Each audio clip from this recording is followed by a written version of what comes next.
అలనాటి నటి షావుకారు జానకి మృతిపై రాజకీయ సినీ ప్రముఖులు సంతాపం తెలిపారు. షావుకారు జానకి మృతిపై ముఖ్యమంత్రి రేవంత్ రెడ్డి తీవ్ర విచారం వ్యక్తం చేశారు. చిన్నతనం నుంచే నాటకాల్లో వివిధ పాత్రలు పోషిస్తూ కెరీర్ను ప్రారంభించిన ఆమె 7 దశాబ్దాల పాటు చలనచిత్ర రంగంలో తనదైన ముద్ర వేశారని కొనియాడారు. షావుకారు జానకి మరణం తెలుగు తమిళ చిత్ర పరిశ్రమలకు తీరని లోటని పీసీసీ అధ్యక్షుడు మహేష్ కుమార్ గౌడ్ పేర్కొన్నారు. షావుకారు జానకి ఇక లేరనే వార్త ఎంతో బాధ కలిగించిందని మెగాస్టార్ చిరంజీవి తెలిపారు. వైవిధ్య పాత్రలకు తన సహజ నటనతో ప్రాణం పోసిందన్న ఆయన భారతీయ చిత్ర పరిశ్రమకు ఆమె అందించిన సేవలు చిరస్మరణీయమన్నారు. షావుకారు జానకి లేరన్న వార్త దిగ్భ్రాంతికి గురి చేసిందని బాలకృష్ణ తెలిపారు.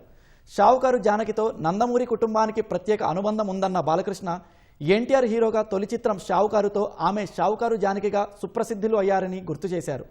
భారతీయ సినీ రంగంలో తనదైన ముద్ర వేసిన షావుకారు జానకి మరణ వార్త ఎంతో దిగ్భ్రాంతికి గురి చేసిందని జూనియర్ ఎన్టీఆర్ పేర్కొన్నారు.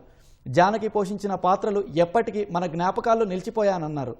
చలనచిత్ర రంగంలో ఆమె లేని లోటు పూడ్చలేనిదన్న సినీ రాజకీయ ప్రముఖులు భగవంతుడు ఆమె ఆత్మకు శాంతి కలిగించాలని ప్రార్థించారు.